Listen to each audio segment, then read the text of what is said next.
राजपूत और स्वागत है आपका हमारे चैनल में। दोस्तों, कल हमने एसडीएम कार्यालय के बाहर भीम आर्मी के जो कुछ सदस्य थे और बीरबल नाम का एक व्यक्ति था जो अपने आप को पीड़ित बता रहा था किसी एक पक्ष को लेकर के, एससी एसटी का जो मामला था वो सामने आया था। वो वीडियो हमने आप तक पहुंचाई थी, उनकी आवाज़ जो है हमने आप तक पहुंचाई थी।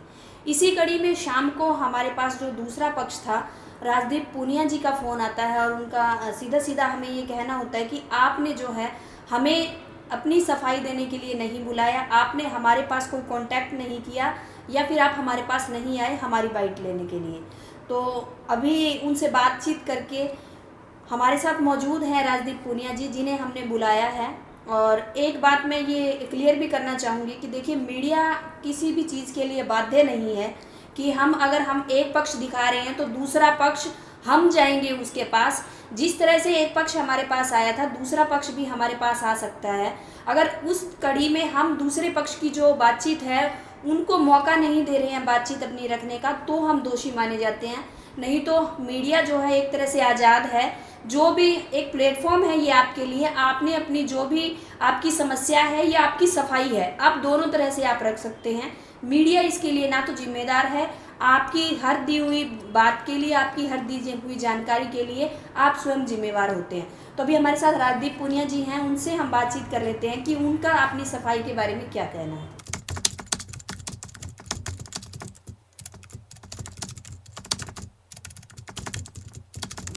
सभी दर्शकों से ये अपील है कि मामले को पूरा समझने के लिए वीडियो को अंत तक जरूर देखें। राजदीप जी, अगर कल की मैं बात करूं, फुटेज आपके सामने आई और उसके बाद जैसे हमारे पास आपकी कॉल आई कि मुझे भी अपनी सफाई में जी कुछ बोलना है, तो क्या मामला है? क्योंकि वो जो पक्ष था वो किसी और तरह से बता रहा था और आप जो है किसी और तरह से बता रहे थे, तो प्लीज़ कैमरे पे आप बताइए क्या जो पूरा है मामला है। सबसे पहले तो मैं आपका धन्यवाद करना चाहूँगा जी कि मेरा भी पक्ष आपने सुना है।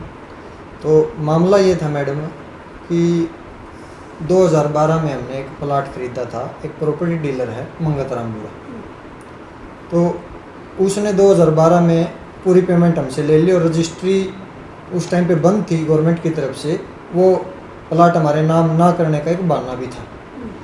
तो उसने उस समय तो कह दिया कि ठीक है आपका प्लाट है, पेमेंट मैंने ले ली है। और 2018 तक आते आते उसने ना हमारे को वो प्लाट दिया, ना हमारे नाम रजिस्ट्री करवाई।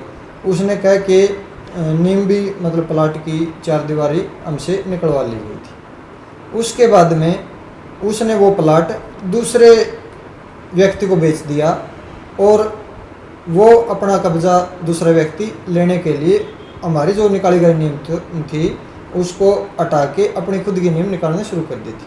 हमने उस बात पे जाके इतराज़ जताया था।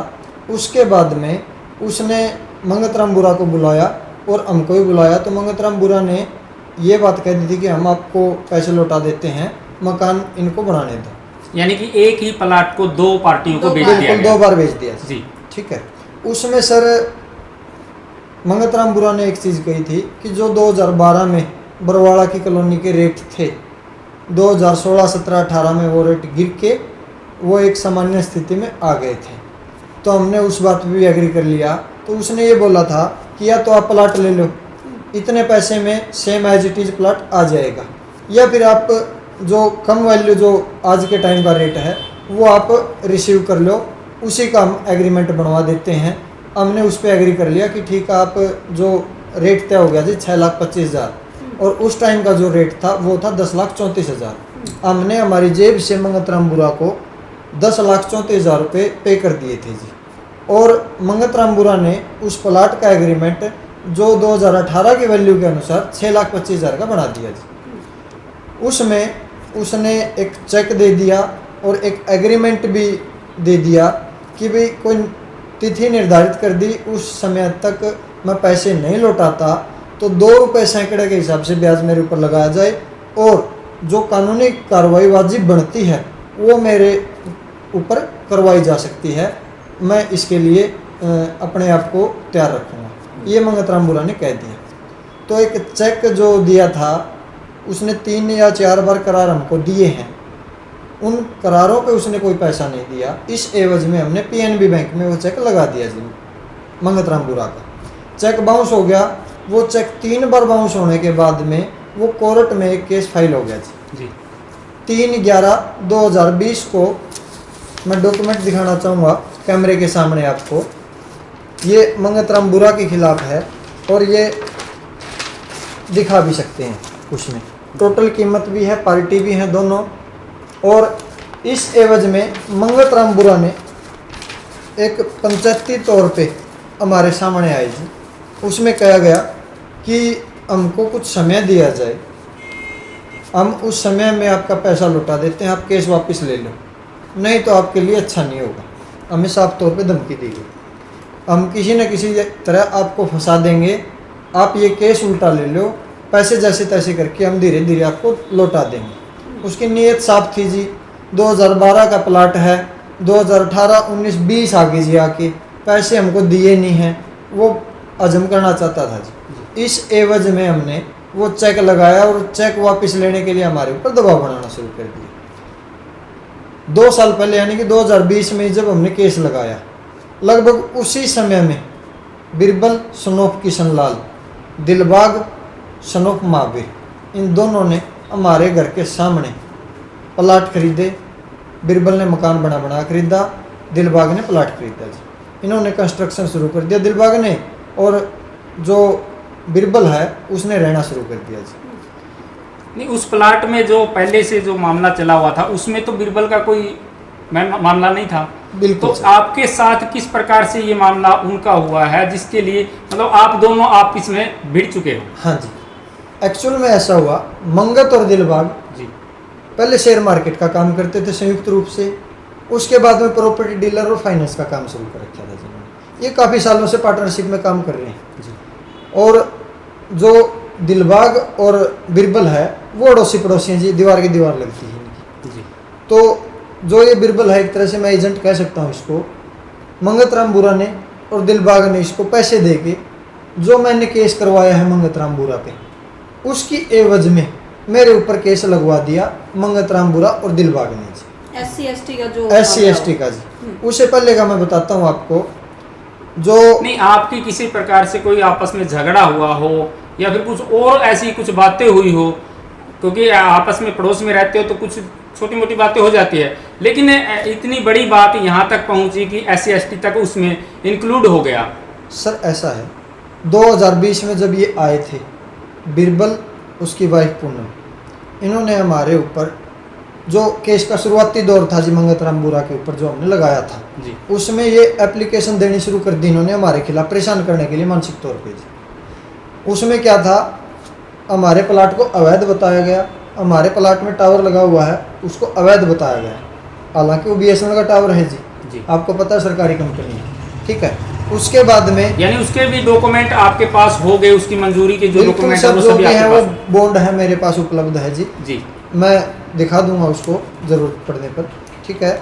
उसके बाद इन्होंने जैसे जैसे तारीख मंगतराम बुरा के केस में पड़नी शुरू हुई, वैसे वैसे जो बिरबल है और पूनम है, इन्होंने मेरे खिलाफ कभी CM विंडो, कभी थाना बरवाड़ा, कभी नगर पालिका, कभी फायर ब्रिगेड, इनमें एप्लीकेशन दी है। और इसके लिए आप नगर पालिका में जाके सरकारी रजिस्टर्ड जो पोस्ट वगैरह हैं, CM विंडो की जो रिकॉर्ड हैं वो निकलवा सकते हो, क्योंकि उन्होंने मेरे को लगातार परेशान किया है जी। हर एक हफ्ते में, 10 दिन में, 15 दिन में सरकारी कार्यालय से मुलाजिम मेरे को आगे परेशान करते थे कि भाई बिरबल या पूनम आपके खिलाफ एप्लीकेशन दे रखी है, हम उसमें आपसे सफाई मांग रहे हैं। मतलब सीधे सीधे तौर पे आपका ये कहना है कि जो बिरबल है उसको पैसे देके आपके खिलाफ ये बिल्कुल जी, SC/ST एजेंट है जी, पैसे लेके मेरे ऊपर दबाव बनाने लग रहा है और इससे ज़्यादा कुछ नहीं है। क्योंकि मैं ये आपको एक तरह से और प्रूव कर सकता हूँ, ये करीब 1-1.25 साल पहले यहाँ नहीं रहता था, काम करता था, कहाँ था पता नहीं, फरीदाबाद था, गुड़गांव था, कहाँ था जी। उसके बाद में 1-1.25 साल हो गया जी इसको घर बैठे हुए, इसका इनकम सोर्स और कोई नहीं है, ये घर पे बैठा है जी। ये ऐसे फर्जी मुकदमे करके लोगों से पैसे ऐंठता है और आपका घर गुजारा चलाने लग रहा है जी। ये मैं आपको इसलिए कह रहा हूँ, आप इसके जहाँ पे काम करता है, ये जहाँ पे इसका काम करने का स्थान है, वहाँ पे जाके इसकी अटेंडेंस भी ले सकते हो। नहीं, आपके पास भी ऐसा कोई मामला आया है कि आप पहले भी इन्होंने किसी के साथ ऐसा कुछ किया हो? देखो सर, जब से ये मेरे साथ मेरे पड़ोस में आए हैं, तब से मेरे ऊपर लगातार आज तक इन्होंने कम से कम भी 9 से 10 एप्लीकेशन मेरे ऊपर लगाई है। आपके ऊपर लगाई है, लेकिन आज जैसा कि आप कह रहे हैं कि पीछे जो काम करता था वहां का कोई मामला आया है? सर, ये पूछ रहे हैं। जो मेरे साथ में मान लो मेरे घर के पास में नाइबर बना है, जब से ये 2 साल के करीब हो गए इसको आए हुए जी 6 महीने तक ये लगभग काम पे था, ये कह सकता हूँ, क्योंकि ठीक ठाक था, पता लगता है लोगों से कि भाई ये काम करता है लड़का। देखो काम करने वाला क्या दिख जाता है कि भाई ये काम करता है। उसके बाद में घर पे आ गया 6 महीने के बाद में, उसके बाद में इसने कोई गया ही नहीं सर ये काम पे। ये लगभग यहीं दिखता है मेरे को, 1 सवा साल से तो एक आध दिन नहीं दिखे तो एक अलग बात है, लगभग यहीं पे है। और आप इसके काम पे भी पूछ सकते हो इससे कहाँ काम करता है, उसकी अटेंडेंस आप ले सकते हो इससे, मेरे से अच्छी तरह से ये बता हो देगा। सकता है उसने कुछ कोई देखिए सर, personal हमें business तो कर किसी रखा की हो। अटेंडेंस लेने का कोई हक नहीं है, हक ना नहीं है, हम नहीं लेंगे। हम लेना चाहेंगे। जो बात आप रखना चाहते हैं वो बात आप रखिए। जैसे ही कल आपने मैडम के पास फोन किया कि आपने मेरा नंबर लेना था, मेरे से बात करनी थी, जी। मीडिया इस चीज के लिए बाध्य नहीं है कि दूसरी पार्टी से वो खुद मिले जाके। अगर किसी पार्टी को लगता है कि मेरे को दोषी बताया गया है और मैं दोषी नहीं हूं, तो उसमें वो पार्टी आके मीडिया से बात कर सकती है। और मीडिया अगर उसमें ये कहे कि हम आपका जो पक्ष है वो नहीं दिखा सकते, उस टाइम तो आप बोलिए। लेकिन जैसा कि आपने कल कहा कि आपको ऐसा करना चाहिए था, क्या आप अब भी मानते हो कि आपने वो सही कहा था या गलत? जो देखो मीडिया के 2 ही पहलू होते हैं, एक आरोपी पक्ष को दिखाना और एक पीड़ित पक्ष को दिखाना। जी बिल्कुल ठीक है, उसमें आपने एक तरफ की सुनी थी और मेरे से कांटेक्ट नहीं हुआ या जो भी नहीं किया, या आपके पास नंबर अवेलेबल नहीं था, उसके लिए मैंने आपको कहा था। और काफ़ी हद तक मैं ठीक भी हूँ, क्योंकि एक पक्ष की जो सुनवाई लोग करते हैं उसमें दोषी मान लेते हैं सीधे सीधे कि भाई इसके ऊपर आरोप लगे हैं, और ये आरोप लगभग ठीक ही होंगे क्योंकि ये कैमरे के सामने बंदा दूसरी पार्टी आई नहीं है। अभी आप अपना पक्ष रख रहे हैं, तो क्या आप अभी फिर दोषी मान रहे हैं? नहीं, बिल्कुल नहीं सर। तो वही मैं बात आपको बताना चाह रहा आपके था। चैनल का इसीलिए शुरुआत में धन्यवाद कर चुके हूँ सर जी। कि मेरे को भी बोलने का मौका दिया है, मेरा भी पक्ष रखने का आपने जी, मौका जी, दिया है। बिल्कुल। जी। तो सर जैसा कि वो कुछ कल ऐसा भी कह रहे थे कि हमें लगातार प्रताड़ित किया जा रहा है, मेरे पास कुछ सीसीटीवी फुटेज भी है, मेरे घर की रैकी करते हैं, घर पे कांच फेंकते हैं, उसमें कितनी सच्चाई? सर पहली सच्चाई तो SC/ST एक्ट जो इन्होंने 10 फरवरी 2022 को की बात इन्होंने 11 फरवरी को थाने में एप्लीकेशन दी है। ये एक्ट तो बाबा साहब भीमराव अम्बेडकर जी ने पीड़ित लोगों के लिए बनाया था, जी दबे कुचले लोगों के लिए बनाया था, जो असहाय हैं उनके लिए बनाया था। बिरबल जैसे लोग इस एक्ट का नाजायज़ फ़ायदा उठा रहे हैं, लोगों को तंग कर रहे हैं, प्रताड़ित कर रहे हैं नाजायज़ रूप से, क्योंकि इन लोगों की मानसिकता जो है वो ऐसी बनी हुई है कि हमको एक हथियार मिल गया है सरकार की तरफ से, और ये हथियार हम किसी की ओर भी चला सकते हैं। ये लोग अपने आप को ऐसा काबिल सोच रहे हैं, जो कि समाज के लिए बिल्कुल घातक है जी। उसके बाद में मैं आपको बताना चाहूँगा, इन्होंने भीम आर्मी से संपर्क किया है। अब देखो, संपर्क तो मैं मेरे मित्र मंडली से किसी से कर सकता हूँ, जी बिल्कुल। उनको नहीं पता कि एक्चुअल मामला क्या है, वो मेरी सुनेंगे तो मेरी तरफ लगेंगे जी।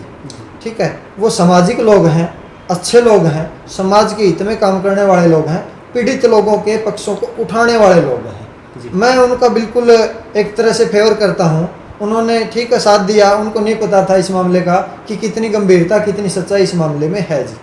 जो भीम आर्मी ने मेरे ऊपर एलिगेशन लगाए हैं, मैं उनको प्रूफ के समेत उनको दिखाना चाहूँगा और उनको एक अपील करना चाहूँगा कि ऐसे सनकी लोगों के साथ मिलके समाज को बांटने का काम ना करें, ताकि अपना समाज को, एक खूबसूरत समाज को, ये लोग बिरबल जैसे लोग बांट के लड़ाई झगड़े में परिवर्तित ना हो जाए।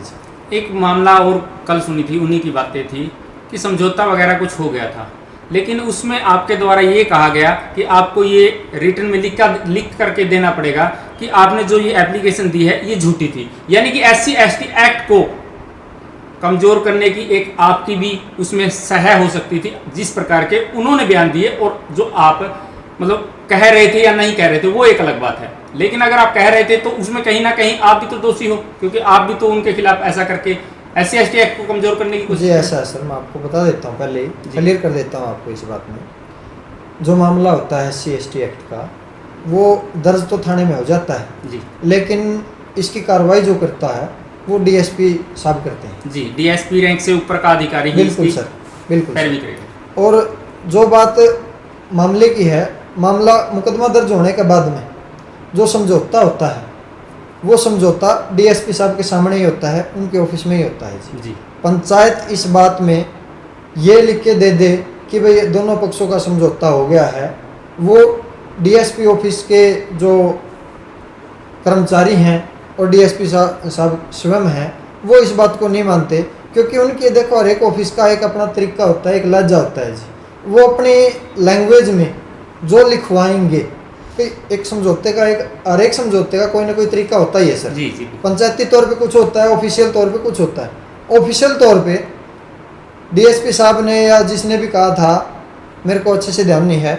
यही बात कही थी कि भाई या तो इसमें ये लिखा जाए कि जो ये झूठी है, या फिर शब्दों को बदला जाए जी कि जो मामला है वो मनमुटाव का या आपस का जो भी था, ये किसी दूसरे तरीके से कहा गया है और ये हम एप्लीकेशन हमारी वापस लेते हैं। वैसे कानून के हिसाब से इसका तरीका ये भी तो बन सकता था कि कोर्ट के थ्रू आपस में समझौता हो जाए।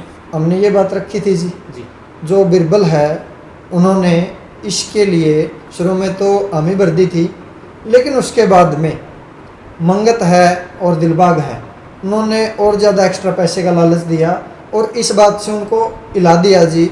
वो और ज़्यादा मुकदमा करने लगे और बातें जोड़ने लगे, बोतल फेंकना, रेकी करना। हमें क्या ज़रूरत है जी रेकी करने की, हमारी खुद के मकान में कैमरे लगे हुए हैं, हम घर बैठे देख सकते हैं जी गली में कौन आ रहा है कौन नहीं आ रहा। तो ये ब्लेम पे ब्लेम लगाए जा रहे हैं। 18 फरवरी से बिरबल के घर खुद कैमरे लग गए जी। जी ऐसा है, यदि मैंने बोतल फेंकी है तो फुटेज दिखाए जी, मैं कहीं ना कहीं आता जाता दिख जाएगा जी। बातें कर रहे थे कि मैं फोटो दे सकता हूं, तो आप भी कुछ उसके बारे में बिल्कुल सर, वो फोटो देगा, मैं वीडियो दूंगा जी। जी आप उसकी एक फ़ोटो ले लो, मैं उसी फ़ोटो की वीडियो दे दूंगा जी आपको 2 से 3 मिनट की।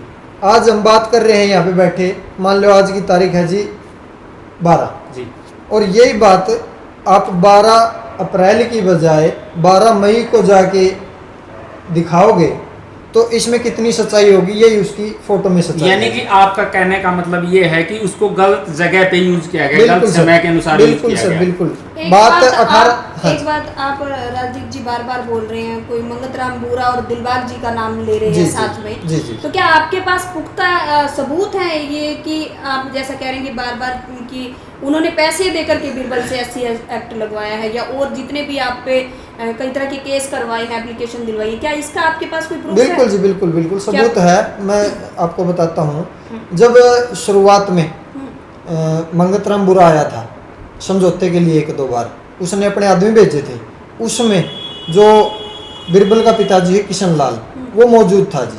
हम उस टाइम पे नहीं जानते थे ये बंदा कौन है। जी। जब ये पड़ोस में शिफ्ट हो गए तो हमने जानना शुरू कर दिया कि भाई हाँ ये तो ऐसे मामला था, हमारे सामने ये बात निकल के आई है जी।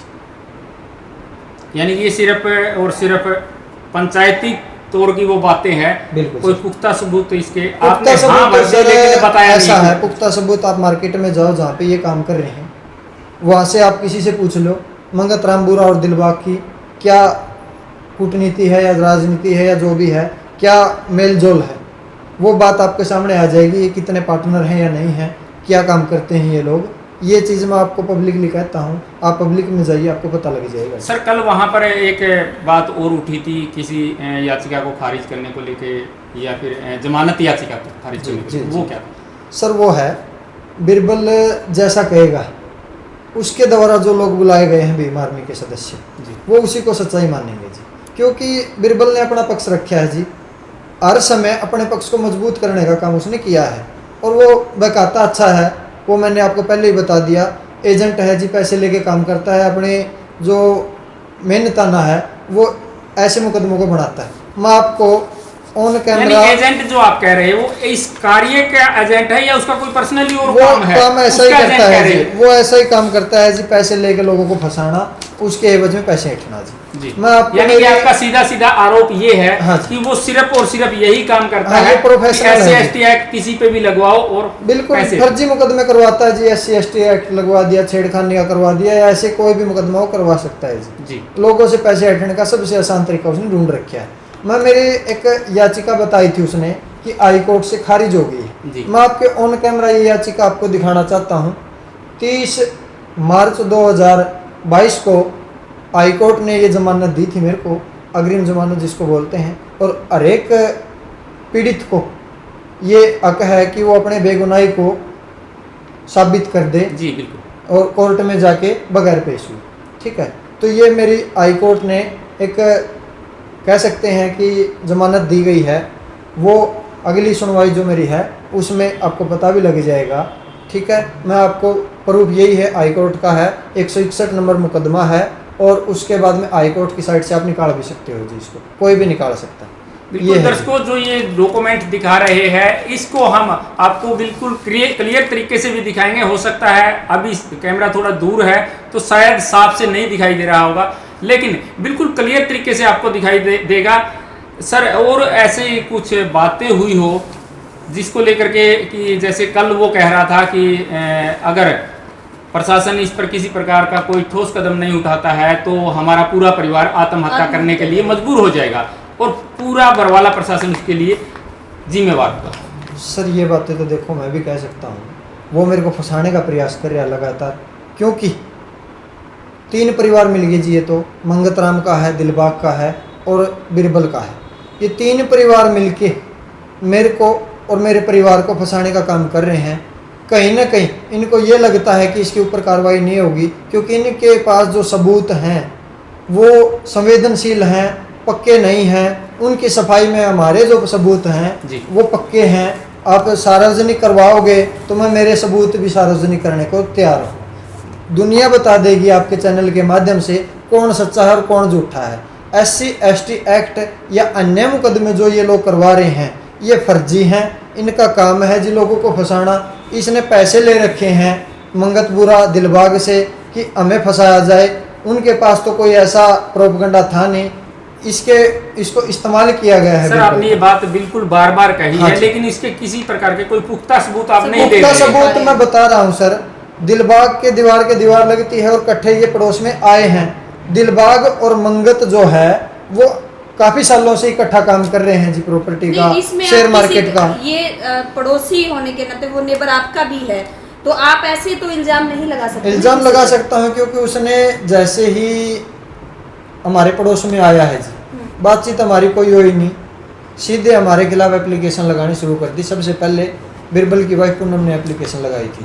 क्या थी पहली एप्लीकेशन? पहली एप्लीकेशन में लगाया था कि एक अवैध टावर है, उसमें ये लोग अवैध गौशाला चला रहे हैं जी। जी बिल्कुल, ये बातें भी कल वहाँ पहली बात तो ये है जी, टावर कोई भी अवैध नहीं होता, आपको पता है जी। टावर बगैर सरकारी परमिशन के, बगैर अधिकारियों की परमिशन के कोई लगा ही नहीं सकता जी, ना मैं ना कोई और जी, कितनी भी बड़ी अथॉरिटी हो।